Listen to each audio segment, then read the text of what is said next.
Hello friends, welcome to the new episode of my channel. আমি অরিত্র। এখন এই ভিডিওর মধ্যে আমরা অনেকগুলো লেটেস্ট আপডেটস নিয়ে কথা বলবো, ট্রেলার রিয়াকশনও দেবো এবং একটা গান নিয়েও কথা বলবো। তো সব থেকে প্রথমে হচ্ছে ধূমকেতুর তৃতীয় গান হবে না দেখা বলে, যেটা একটা স্যাড সং, সেটা আজকে রিলিজ করে গেছে।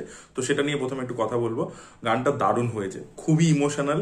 এবং মানে এই গান কিছু হয় না যে মানে কন্টেন্টটা, মানে একটা গান বা কিছু, সেটা সিনেমার ঊর্ধ্বে চলে গেছে, গল্পের ঊর্ধ্বে চলে গেছে, সেটা একটা অন্য লেভেলে চলে গেছে আর কি, যেটাকে আপনি অন্যভাবেই আর কি কন্টেন্টটাকে দেখছেন, যেটা সিনেমার বাইরে গিয়ে একটা মানে ইন্ডিভিজুয়াল পিস হিসেবে কাজ করছে।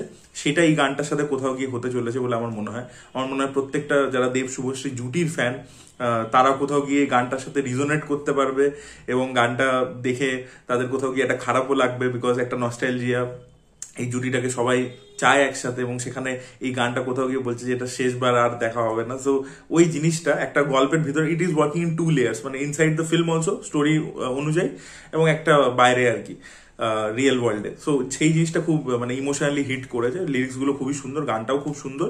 এবং মোস্ট প্রবলি দেবের ইন্টারভিউ দেখছিলাম, আই এম নট শিওর এই গানটা মনে হয় প্রথমে ছিল না, পরবর্তীকালে অ্যাড করা হয়েছে। If I am not wrong, আপনারা কমেন্টে ঠিক করে দেবেন আমাকে। আমি যতগুলো ইন্টারভিউস দেখছিলাম, দেব এক জায়গায় বলছেন যে একটা গান সে পরবর্তীকালে শুনেছে, তার ভালো লেগেছে, সে অ্যাড করেছে।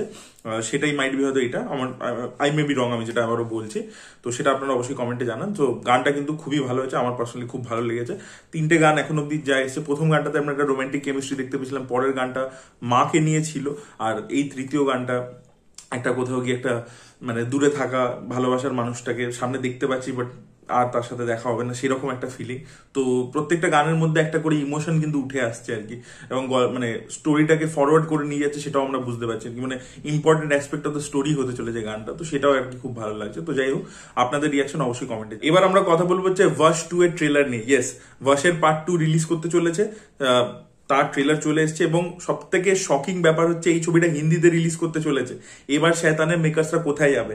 এতদিন ফার্স্ট পার্টের ক্ষেত্রে তারা কি করেছিল, যে অরিজিনাল ছবিটাকে তারা সব জায়গা থেকে সরিয়ে দিয়েছিল, কোনো ওটিটিতে অ্যাভেলেবেল ছিল না, হিন্দি ডাবিং তো ছিল না, গুজরাটি ছবি। এবারে কিন্তু মানে যারা অরিজিনালের মেকার্সরা রয়েছে, তারা ওটাকে হিন্দি ডাবিং করে নিয়ে আসছে, এবং হিন্দি ডাবিং এর ট্রেলারটাও ছেড়েছে। এবার দেখি শয়তানের মেকার্সরা কি করে, অজয় দেবগান এবার কি স্ট্র্যাটেজি নেয়। কারণ অজয় দেবগান এই রিমেক, সিকুয়েলস এইসব বানিয়ে বানিয়ে চালাচ্ছে। তো সেখানে আর কি এটা কিন্তু তার উপর একটা বড় চাপ হতে চলেছে। আপনাদের এই বিষয়টা নিয়ে কি মতামত অবশ্যই কমেন্টে জানাবেন। এবার ভার্স 2 এর ট্রেলারটা কিরকম হলো, তো এবার ওরা জিনিসটাকে, এই বশীকরণটাকে নেক্সট লেভেলে নিয়ে গেছে। আগে একটা লোকের উপর ছিল, এবারে একটা পুরো স্কুলের ওপর, স্কুলের সব বাচ্চা মেয়েদের একটা স্কুল, এবং সেখানে একটা কোনো লোক যাচ্ছে। এখানে অ্যান্টাগনিস্টটাকে রিভিল করেনি কে আসলে অ্যান্টাগনিস্ট, এবং সেই বাচ্চাদেরকে সবাইকে খাওয়াচ্ছে লাঞ্চ টাইমে, খাইয়ে সবাইকে বশীকরণ করে নিচ্ছে। এবার এই বাচ্চাগুলো ওর আর্মির মতো, তাদেরকে ও বলছে যে ওই প্রতাপ যে ফার্স্ট পার্টে আর কি এ করেছিল, বশীকরণ করেছিল, যেটা আমরা হিন্দি ভার্সনে মাধবানকে দেখতে পেয়েছিলাম, ও তাকে খুঁজছে। তাকে যদি সামনে না আনা হয়, তাহলে এই মেয়েগুলো নিজেরা সুইসাইড করবে, প্রচুর লোকেদেরকে শহরের মধ্যে মারবে, এ করবে, তাদের গার্জেনদেরকে মারবে। তো এরকম একটা কেওয়াস ক্রিয়েট হয়ে গেছে। এবার এই প্রতাপকে, ভিলেনটা এক্স্যাক্টলি কে, সে প্রতাপের কি শিষ্য নাকি কেউ রাইভাল, কি ব্যাপার সেটা ভিলেনটাকে দেখায়নি। সেটা একটা খুব ইন্টারেস্টিং ব্যাপার রেখেছে ট্রেলারের মধ্যে। এবং আগের পার্টের যে হিরো, যে জানকি বডিওয়ালার ফাদারের ক্যারেক্টার হয়েছিল, তো সে এবার ওই প্রতাপকে মানে, তো সে তো ধরে রেখেছে ওখানে। তো সেখানে সে ওকে ইনভেস্টিগেট করছে, তবে এই লোকটা কে, এবং সে যেহেতু এই পুরো বিষয়টা জানে যে কি কি হতে পারে, কি কোন লেভেলে যেতে পারে, ও সব খারাপ জিনিস দেখে নিয়েছে পার্ট 1-এ। তো এবার ও এসে আর কি গাইড করছে, ও হেল্প করছে বাকিদেরকে। এবার সেখান থেকে আদৌ বাঁচাতে পারবে কিনা এই সবকটা মেয়েকে। এবার একটা মেয়ের প্রাণ নয়, এতগুলো মেয়ের প্রাণ স্টেক্সে আছে। তো স্টেক্সটাকে নেক্সট লেভেলে নিয়ে গেছে, স্কেল আপ করেছে জিনিসটাকে, এবং জিনিসটা একইভাবে ফ্রাইটনিং লাগছে। এবং লাস্টে ট্রেলারে একদম শেষে জানকি বডিওয়ালা ফার্স্ট পার্টে দারুণ একটা পারফরমেন্স দিয়েছিল, আপনারা প্রত্যেকে জানেন। শয়তানেও ওই ছিল, এবং শয়তানেও খুব ভালো পারফরমেন্স দিয়েছে, ইভেন অ্যাওয়ার্ডও পেয়েছে। তো সেম তাকে যখন আমরা ট্রেলারে একদম শেষে দেখতে পাই, তার পারফরমেন্স কিন্তু দারুণ লাগছে, এবং তার লুকটা যেভাবে ডিজাইন করেছে, যেটা আমরা পার্ট 1-এর শেষে একটা ঝলক পেয়েছিলাম, তো সেটা তাকে যখন দেখতে পাই সেই জায়গাটা পুরো গুজবাম দিচ্ছে। তো ট্রেলারটা দারুণ হয়েছে, মানে টেনশনটা, গুজরাটি ছবি, এই ধরনের রিজনাল ছবি যাদের কাছে বাজেট নেই, তারা কন্টেন্টের উপর খেলে, যে ভাই আমার স্ক্রিপ্ট কত ভালো হবে, আমার গল্পটা কতটা ভালো হবে। তো সত্যি ওয়াশে একটা লেভেল অব্দি ছিল, এটা সত্যি নেক্সট লেভেল, বিকজ আরো বেশি স্টেক্স আর হাই নাও। এবার এই ভিলেনটা কে, তার কি উদ্দেশ্য, তাকে কিভাবে আটকাবে, দেখা যাক কিভাবে তার মানে পুরো ওয়ার্ল্ডটা সেট আপ করে। আমি রিল লুকিং ফরওয়ার্ড, এবং ছবিটা আশা করবো হিন্দিতে যে রিলিজ করছে অজয় দেবগান এটাকে আটকে দেবে না, এবং এই ছবিটা রিলিজ করবে, এখানেও রিলিজ করবে, হলে গিয়ে ভাই দেখতে চাই। আমি বাস সেই সময় আমি দেখেছিলাম, আমি দেখবেন কম্পারিজন ভিডিও করেছিলাম বলেছিলাম, ওর এন্ডিংটা যেহেতু শয়তানে চেঞ্জ করে দিয়েছিলাম, সেই সময় ওটা নিয়ে কথা বলেছিলাম।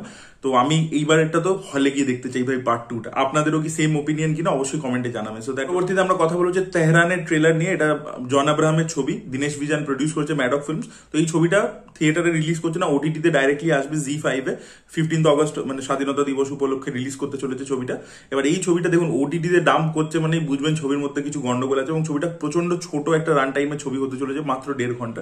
দেখুন ছবিটা কিন্তু একটা জিনিস ভালো, এই এখন যে স্পাই ফ্র্যাঞ্চাইজ ইত্যাদি এসব হচ্ছে, এগুলোর থেকে আমি বলবো এই ছবিটা অথেন্টিক। সেটা লুক অ্যান্ড ফিল হোক, রিয়েল লোকেশন থেকে শুট করা হয়েছে, বা যেভাবে পোর্ট্রিয়ালটা করা হয়েছে এসপিওনাজ ওয়ার্ল্ডের, সেটাও কিন্তু যথেষ্ট রিয়েলিস্টিক লাগছে। তো সেটা ভালো লাগছে। এবার দেখুন জন এই ধরনের ছবি যেহেতু বারংবার করেছে, তো জনকে এই জোনের মধ্যে দেখতে পাচ্ছি, এটা যেটা একটা এক্স ফ্যাক্টর হিসেবে কাজ করবে সেটা কিন্তু নয়, কারণ জন সব থেকে বেশি এই জনারের ছবি করেছে।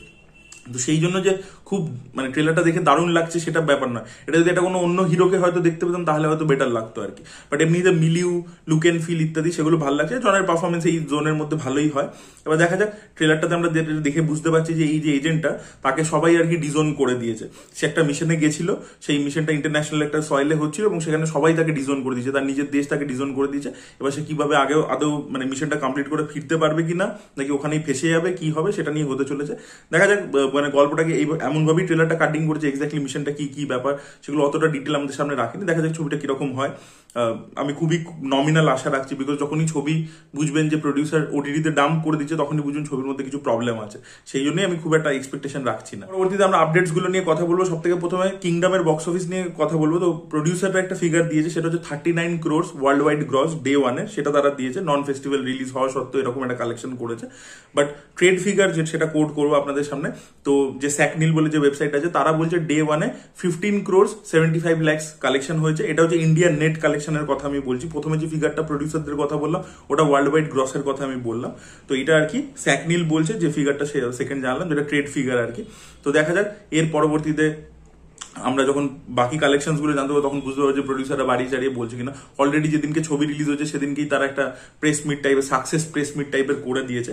এটা ঠিক নয়। এবং ছবিটা খুব দারুণ কিছু ছবি হয়নি, আবার একেবারে খারাপ ছবিও হয়নি, ডিসেন্ট ছবি হয়েছে। বিজয় দেবরকোন্ডার লাস্ট কিছু যে ছবি ছিল, এই ফ্যামিলি স্টার ইত্যাদি, তার থেকে তো অনেক বেটার ছবি। তো আশা করবো মানে একটা বেটার কালেকশন করতে পারবে, কারণ ছবিটার থিয়েট্রিক্যাল রাইটস কিন্তু অনেক টাকায় বিক্রি হয়েছে। ছবিটাকে হিট ট্যাগ পেতে গেলে 100 কোটি টাকা কালেকশন করতে হবে, মানে 54 কোটি টাকার প্রায় শেয়ার কালেকশন করতে হবে, তবে গিয়ে ছবিটা হিট ট্যাগ পাবে। তো দেখা যাক সেটা আলটিমেটলি হয় কিনা। আচ্ছা, আপনাদেরকে আরেকটা ইনফরমেশন দিয়ে দিই, যে দুটো ছবি, একটা তামিল ছবি, একটা তেলেগু ছবি, সেই দুটো ছবি আর কি ওটিটি প্ল্যাটফর্মে চলে এসছে। একটা হচ্ছে 3 BHK বলে একটা তামিল ছবি, খুব ভালো হয়েছে ছবিটা, ট্রেলারটা আমার আউটস্ট্যান্ডিং লেগেছিল। তো সেই ছবিটা প্রাইম ভিডিওতে স্ট্রিম করছে 3 BHK বলে। সিদ্ধার্থ রয়েছে, শরৎ কুমার রয়েছে। আমি ছবিটা দেখে কালকে রিভিউ করবো।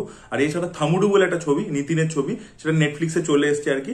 হিন্দি ভার্সনে পাবেন না, বাট বাকি ল্যাঙ্গুয়েজে, সাউথ ইন্ডিয়ান ল্যাঙ্গুয়েজে উইথ ইংলিশ সাবটাইটেল চলে এসছে। ওই ছবিটা রিভিউ মোস্ট প্রবাবলি আমি কালকেই দিয়ে দেবো।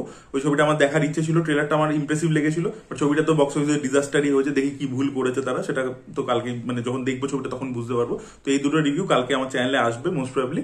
এটা একটা আপডেট দিয়ে দিলাম। পরবর্তী আপডেট হচ্ছে ডিরেক্টর শঙ্করকে কেন্দ্র করে তো তার ড্রিম প্রজেক্ট ভেলপারি, সেটা তিনি করতে চলেছেন, যেটা একটা নভেলের অ্যাডাপ্টেশন হতে চলেছে। তো শোনা যাচ্ছে এই ছবির মধ্যে তিনি রজনীকান্ত এবং কমল হাসানকে একসাথে কাস্ট করার পরিকল্পনা করছে। লাস্ট টাইম তিনি 2.0-তে কমল হাসানকে অ্যান্টাগনিস্ট এবং রজনীকান্তকে হিরো হিসেবে চেয়েছিলেন, বাট আলটিমেটলি কমল হাসান ছবিটা করেনি। তারপরে রোলটা চলে গেছে অক্ষয় কুমারের কাছে, তো সেটা তিনি করতে পারেননি সেই সময়। দেখা যাক বেলপাড়িতে। এখন শঙ্করের ফর্ম প্রচন্ড খারাপ।